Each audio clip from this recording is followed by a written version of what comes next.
Daniel Walsh thought his journey across the Sahara would be an adventure, a photography expedition into one of the most unforgiving places on Earth. But after his guide disappeared during a violent sandstorm, Daniel was left stranded with no map, no radio, and only a few liters of water. For 90 days he wandered through the desert's endless dunes, trapped in a brutal, silent war against the sun, the sand, and his own mind. Before continuing this unbelievable survival story, make sure to subscribe to the channel, hit the like button, and tell us in the comments where you're watching from. Your support helps us bring more incredible, true stories like this one. Tales of courage, endurance, and the human spirit in its fiercest form. Now, let's return to Daniel's fight against the Sahara. It began as a simple expedition, a chance to photograph ancient rock formations in southern Algeria. Daniel, an experienced traveler, had crossed jungles and mountains before, but the desert was unlike any place he had ever seen. On the second day, a sandstorm swallowed the horizon. When the storm cleared, he stood alone. His guide's footprints had been erased by the wind, and Daniel found himself surrounded by infinite dunes stretching in every direction. At first, he thought rescue would come quickly. He rationed his water, built a small shelter, and waited, watching the dunes glow red under the merciless sun. But days turned into weeks, and no one came. His supplies dwindled, his lips cracked, and his camera, the reason for the trip, became a useless weight. The desert stripped him down to his most primal instinct: survive, one more sunrise at a time. By the end of the first month, Daniel wasn't sure what was real anymore. Mirage after mirage taunted him, lakes that vanished, voices carried by the wind, shadows that seemed human but never were. When rescuers finally found him on the 90th day, Daniel was alive, but something inside him had gone silent forever. The desert had taken his words. The Sahara stretched out like a burning ocean around Daniel Walsh. He had seen deserts before, but nothing compared to this. The air shimmered with heat. The sand beneath his boots felt alive, shifting with every gust of wind. He had arrived in Algeria just a week earlier, full of purpose and excitement, part of a small expedition to photograph sandstone formations said to be older than history itself. His camera hung proudly around his neck, and in those first days, he believed adventure waited just beyond the next dune. He couldn't have imagined that soon the same dunes would nearly become his grave. Daniel's guide, Karim, was a quiet man in his 40s who knew the desert like he was born from it. He warned Daniel repeatedly about the storms, how quickly they could rise and how merciless they were when they came. The third morning began with the sky clear as crystal, no hint of danger. But by afternoon, a wall of sand appeared on the horizon, towering, rolling like a living beast. Karim shouted something Daniel couldn't hear over the wind. Within minutes, the sunlight vanished, replaced by an orange darkness that swallowed everything. The storm howled for hours, tearing their camp apart, scattering supplies and equipment across the dunes. Daniel clung to his tent pole, his body battered by wind and sand. When he finally opened his eyes again, everything was gone. Karim, the compass, the map, even the tracks their camels had left behind. The desert was smooth and silent again, as if nothing had happened. He screamed Karim's name until his throat was raw, but the emptiness offered no answer. He was alone in the largest desert on Earth, without water or direction. At first, Daniel told himself it was fine. He had trained for emergencies before. He would walk east until he found a road or a settlement. The GPS on his camera still worked, or so he thought. But after an hour, the device flickered and died, its battery drained by the storm's intensity. He stared at the blank screen in disbelief, his heart sinking into his stomach. He cursed, kicked the sand, and tried to calm his breathing. Staying calm was the only chance he had. Panic, he knew, was the fastest path to death. He gathered what was left: one half-empty canteen, 2 protein bars, a torn tarp from the tent, and his still-functioning camera. He tied the tarp around his shoulders for shade and marked his direction by the sun. It was mid-morning when he started walking, each step sinking into the burning sand. Heat waves danced on the horizon, bending light into strange shapes. The air felt heavy, not because of humidity, but because of how it scorched every breath. Within an hour, sweat poured from his body, soaking his clothes. He forced himself to take small sips of water, rationing carefully, pretending he would find more soon. By evening, Daniel was exhausted. He hadn't seen a single sign of life, no plants, no tracks, not even an insect. The dunes seemed endless, repeating patterns of gold and silence. He used his tarp to create a makeshift shelter, pinning it down with stones, and crawled beneath it. As the sun fell, the desert transformed. The heat vanished in minutes, replaced by biting cold. Stars flooded the sky, sharp and white, stretching across eternity. Daniel wrapped himself in the tarp and stared upward, wondering if Karim was still alive somewhere under that same sky. He prayed to no one in particular, just whispered for a chance to see another sunrise. The first night was a lesson in cruelty. The temperature plunged close to freezing. Daniel's teeth chattered uncontrollably as wind crept under the tarp. Every time he closed his eyes, he saw flashes of home.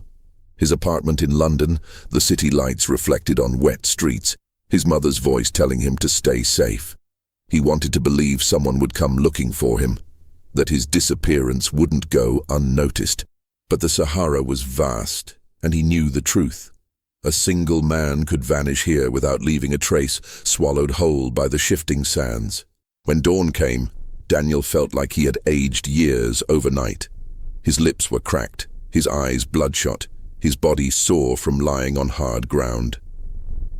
He forced himself up and checked his supplies.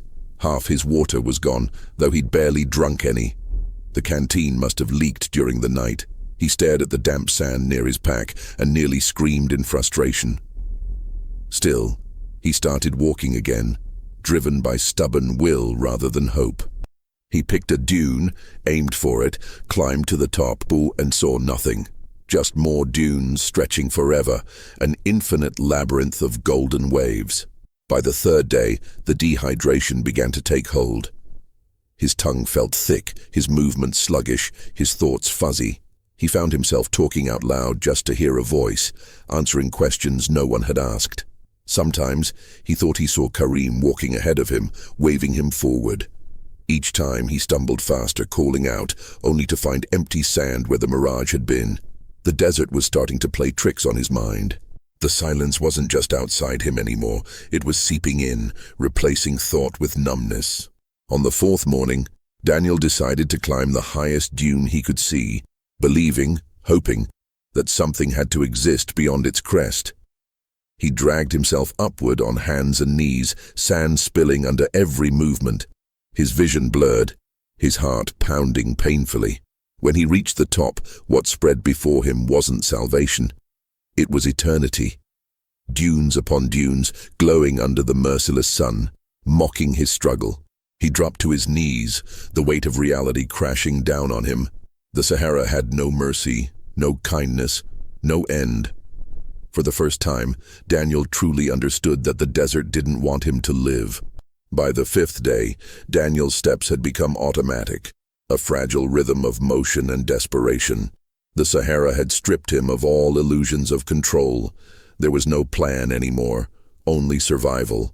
His cracked lips bled when he tried to speak, and every breath felt like inhaling fire.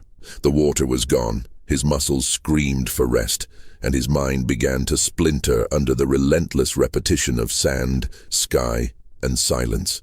He moved by instinct now, following shadows when the sun was too brutal, and resting under the faint shelter of dunes when his body could no longer stand.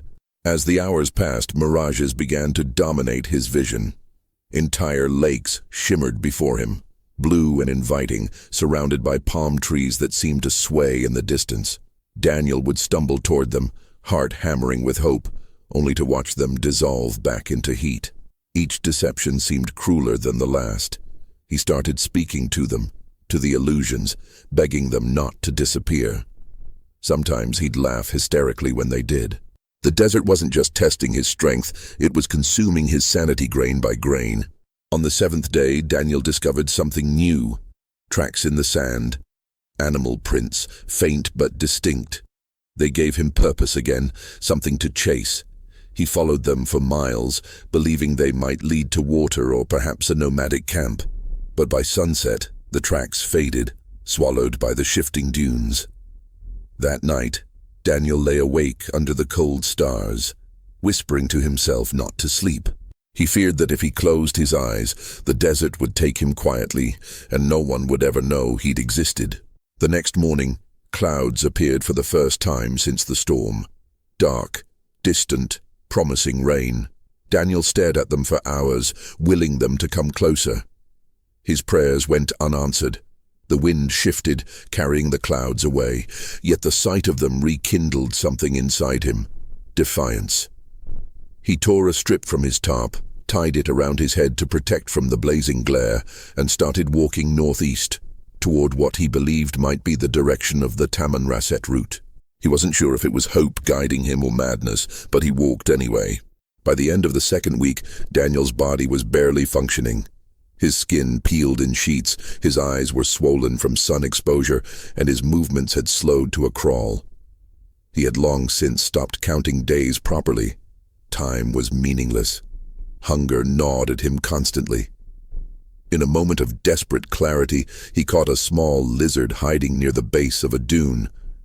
He killed it with a rock, tears streaking down his sunburned face as he forced himself to eat it raw. The taste was vile, but as the protein reached his bloodstream, he felt a fleeting spark of strength. On the 15th day, Daniel stumbled upon what looked like the remains of an old campsite. A blackened circle of stone suggested someone had once built a fire there. He dropped to his knees and dug through the sand, hoping for discarded scraps, bottled water, anything. All he found were bones, small animal, and a piece of torn fabric long rotted by the sun. The realization hit him hard. Others had been here before and they hadn't survived either. The wind picked up then, scattering sand across the ruins, as if the desert itself was erasing any trace of them once more. Weeks blurred together after that. Daniel's movements slowed until walking became crawling. His mind fractured into fragments of memory. His mother's laugh, Kareem's warning, the hum of London traffic. He spoke to people who weren't there, held conversations under the stars with strangers that existed only in hallucination. The desert had taken his sense of time, his understanding of self. All that remained was instinct, the raw animal need to keep his heart beating one more day, one more night. Sometime in the late evening of his 20th day, salvation seemed to appear. He saw lights, faint, flickering, like torches moving through the distance. Daniel screamed until his voice broke, waving his arms, stumbling forward. But the lights didn't move closer. They hovered, blurred, then vanished altogether. He fell to his knees and wept, his cries swallowed by the wind. He realized the truth then. The desert took what it wanted and gave only illusions. Hope itself was one more mirage. When he awoke the next morning, Daniel's throat was too dry to swallow, and his eyelids felt glued together. The heat hit him in waves, suffocating and endless. But somewhere, deep within the misery, a quiet resolve took root. He refused to die here. Not like this. He picked up his camera, now broken, lens filled with sand, and slung it around his neck. "You'll remember me," he whispered hoarsely to the horizon. The Sahara didn't answer. It never did. That day, Daniel began walking again, slower than ever, but with a strange calmness in him. He had accepted the desert's indifference, surrendered to its rhythm. Each step was agony, yet also an act of defiance. The dunes could silence his voice, dry his blood, erase his trail, but they would never claim his will. Somewhere beneath that vast, merciless sun, Daniel Walsh became something else entirely.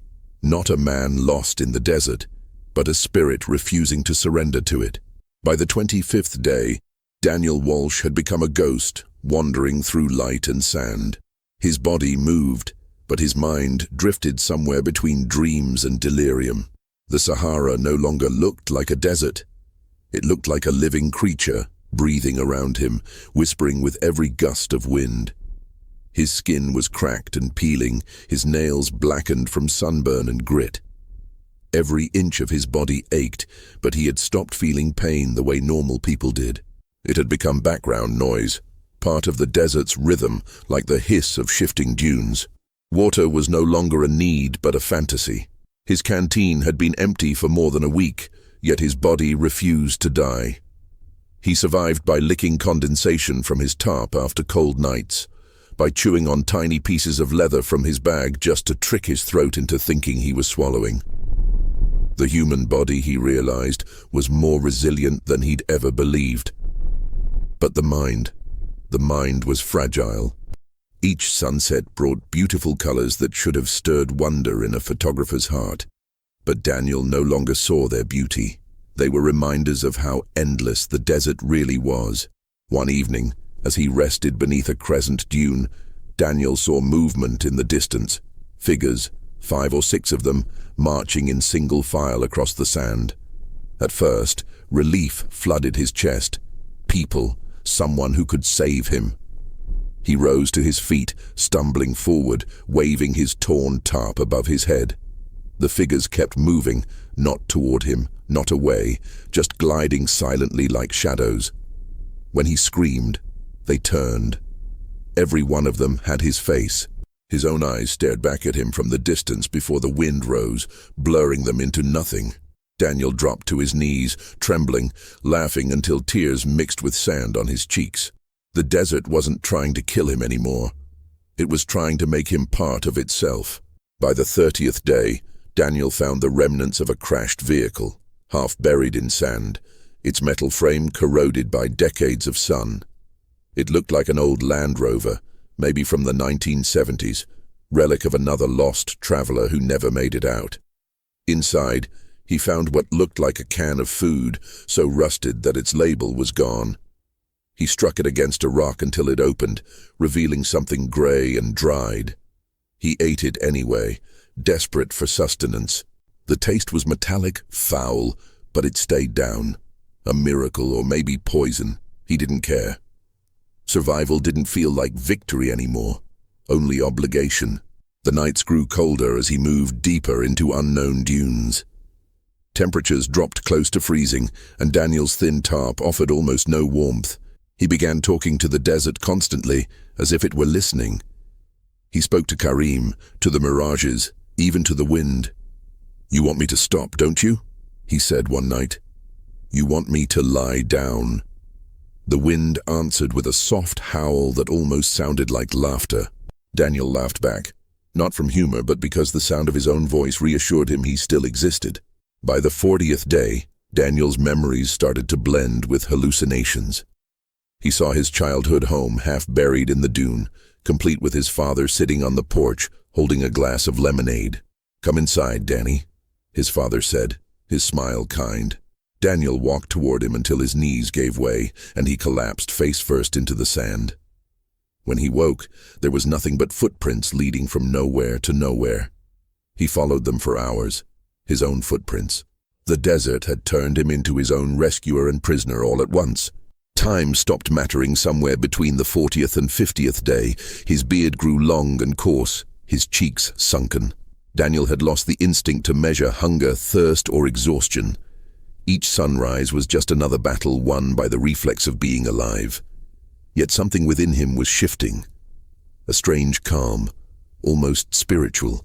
He began to see patterns in the dunes, symbols etched by wind that looked like runes or letters.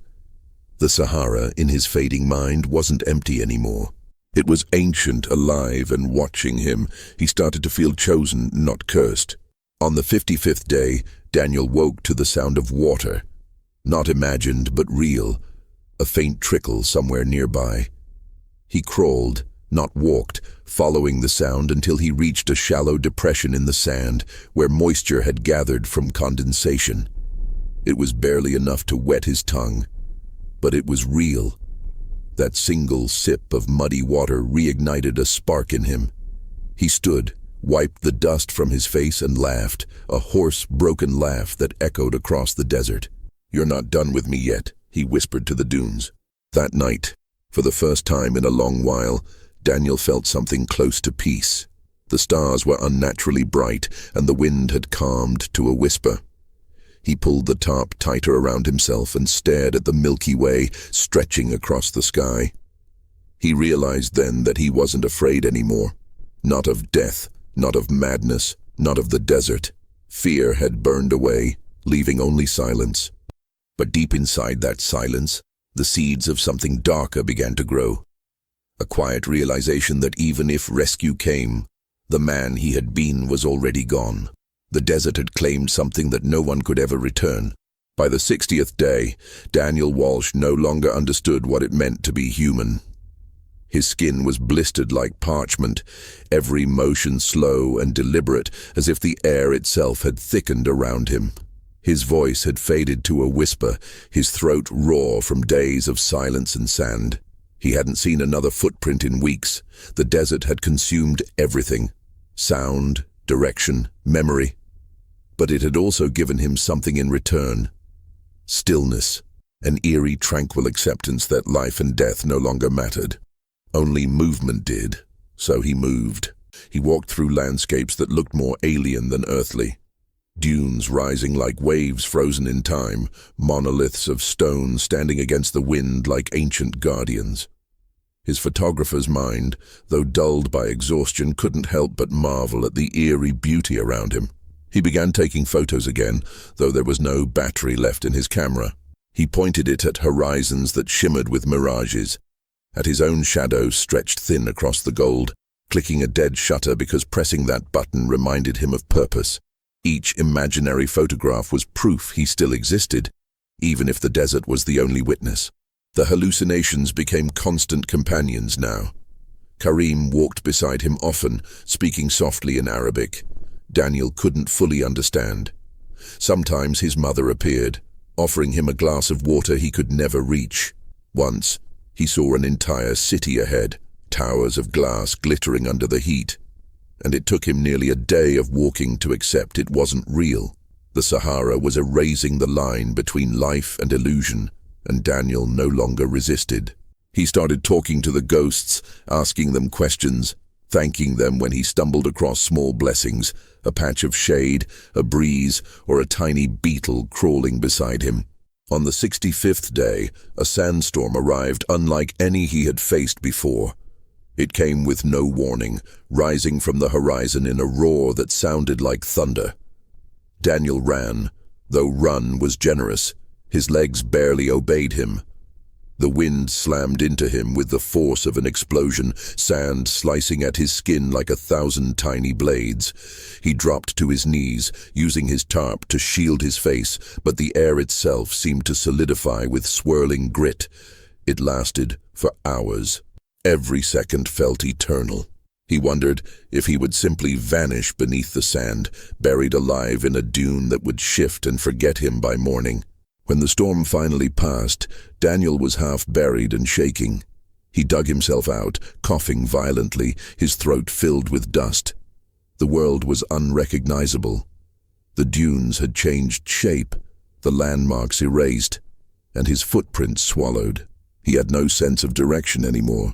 The only thing he could see clearly was the sun, brutal, blazing, eternal. He realized then he had become like the dunes themselves.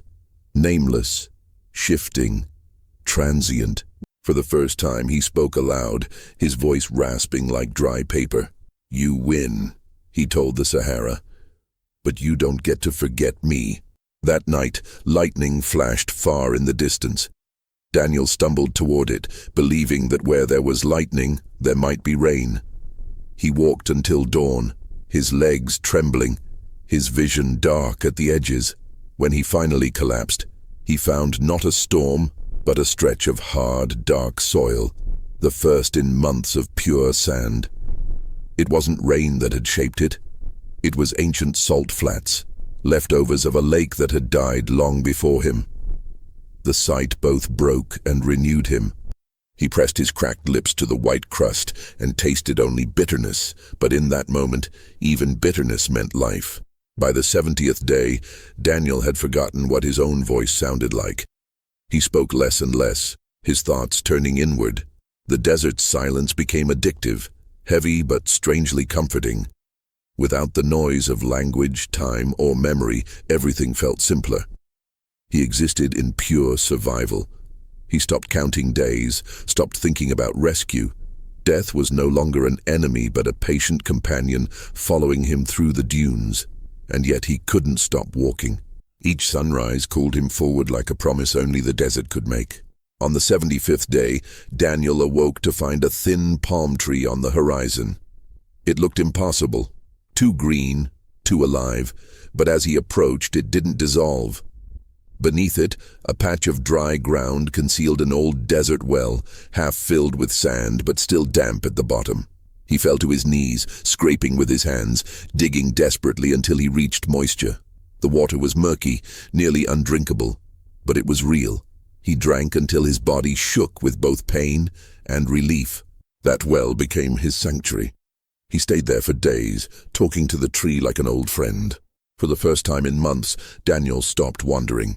He built a crude shelter from sticks and his tarp, using the tree's faint shade to hide from the sun. He gathered beetles and desert roots, anything that moved near the tiny well. Time became meaningless here, measured only by the quiet rhythm of thirst and sleep. The desert had stopped trying to kill him, and he had stopped trying to escape. They had reached a truce. In that silence, Daniel felt something close to peace. Not joy, not hope, but a deep acceptance that humanity and wilderness could share a heartbeat. But peace in the Sahara never lasted long. On the 80th day, the ground trembled with distant thunder, another storm forming far beyond the dunes. Daniel looked up at the sky, his mind too fragile to feel fear. He whispered softly to the desert, his voice nearly gone. "I'm still here," he said. "I've become part of you now." The wind rose, carrying his words away into the golden horizon. And for the first time since his journey began, Daniel realized he didn't need to be found anymore. By the 81st day, Daniel Walsh was no longer certain he existed in the same world he had come from. The boundaries between waking and dreaming had dissolved. The desert had taken every part of him that belonged to civilization, words, time, reason, and replaced them with quiet.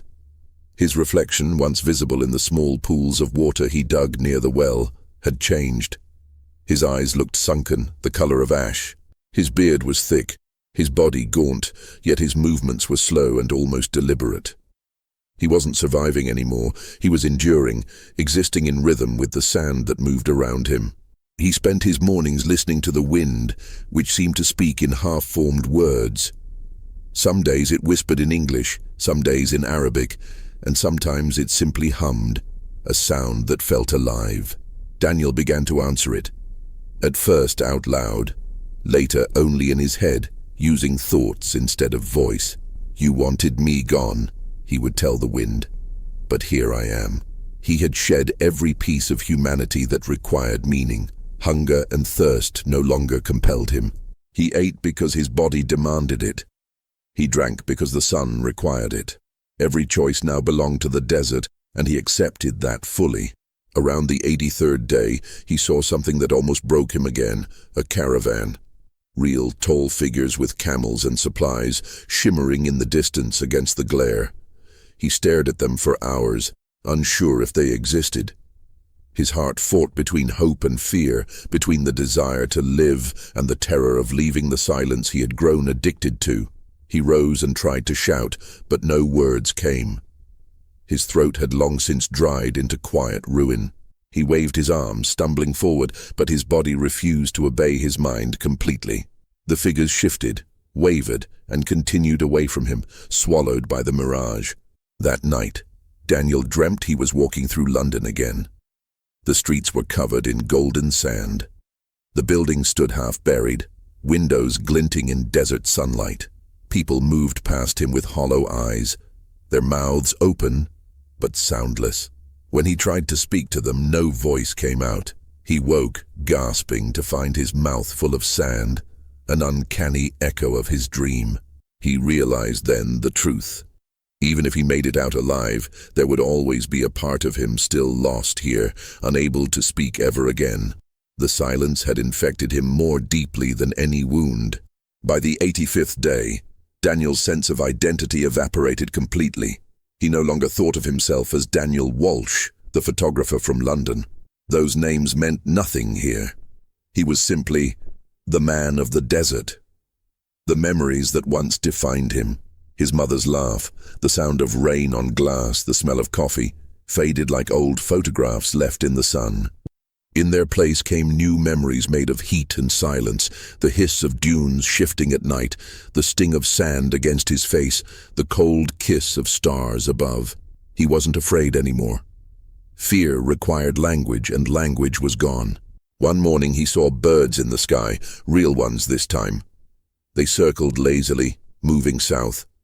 Daniel took it as a sign. There had to be life nearby, maybe an oasis, maybe people.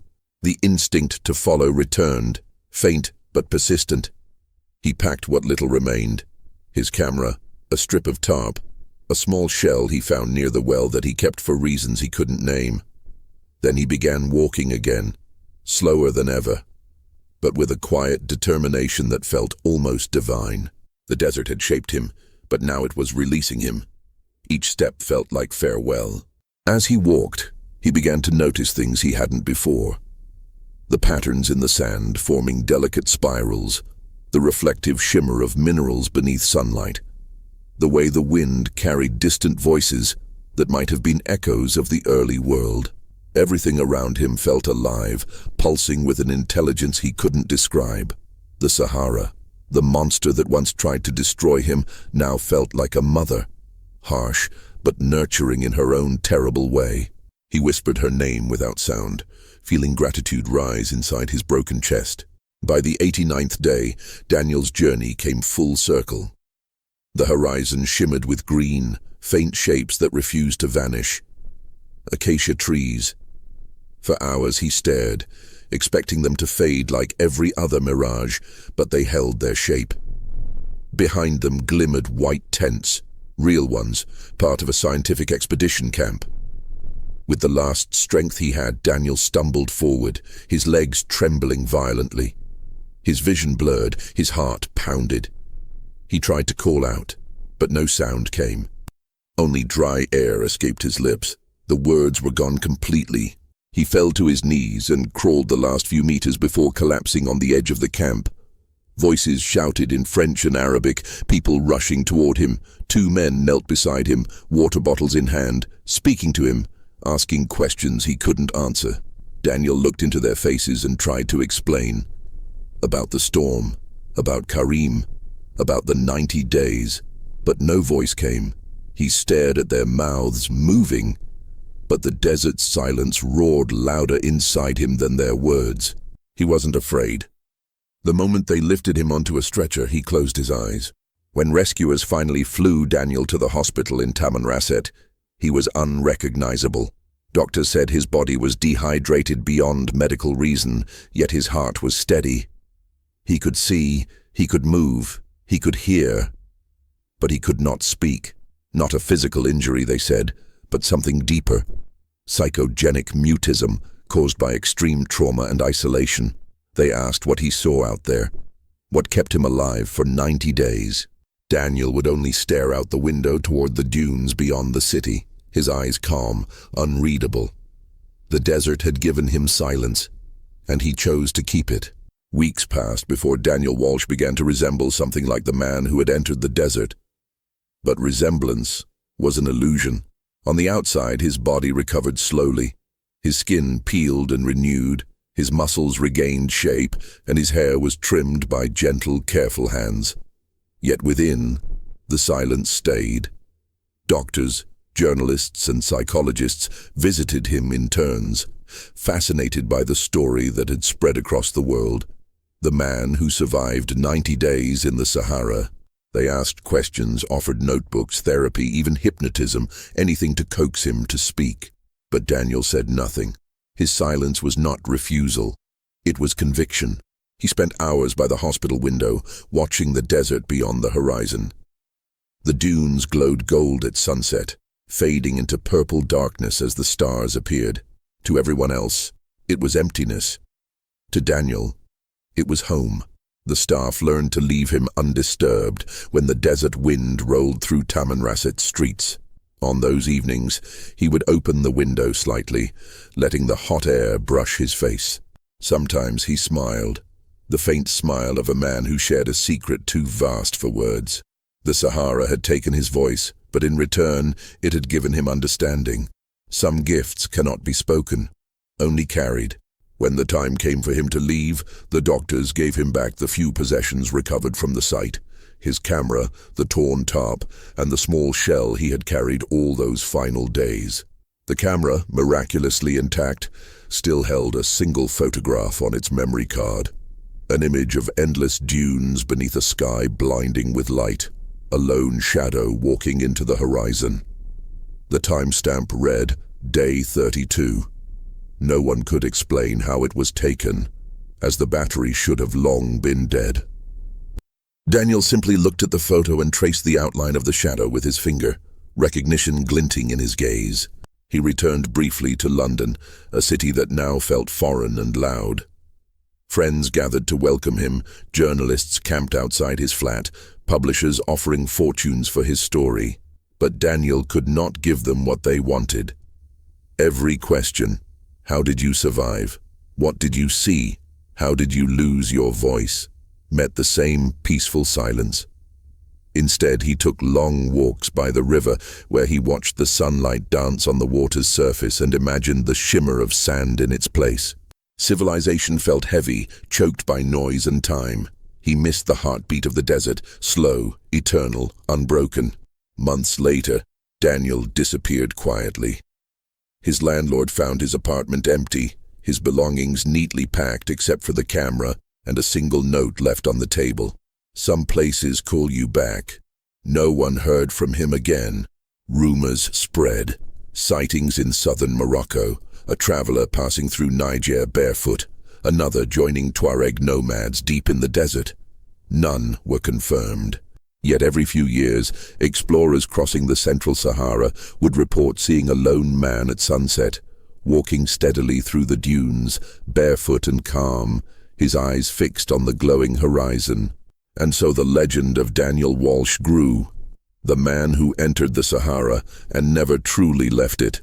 To those who heard his story, it became a lesson that sometimes survival isn't about escaping nature but becoming part of it.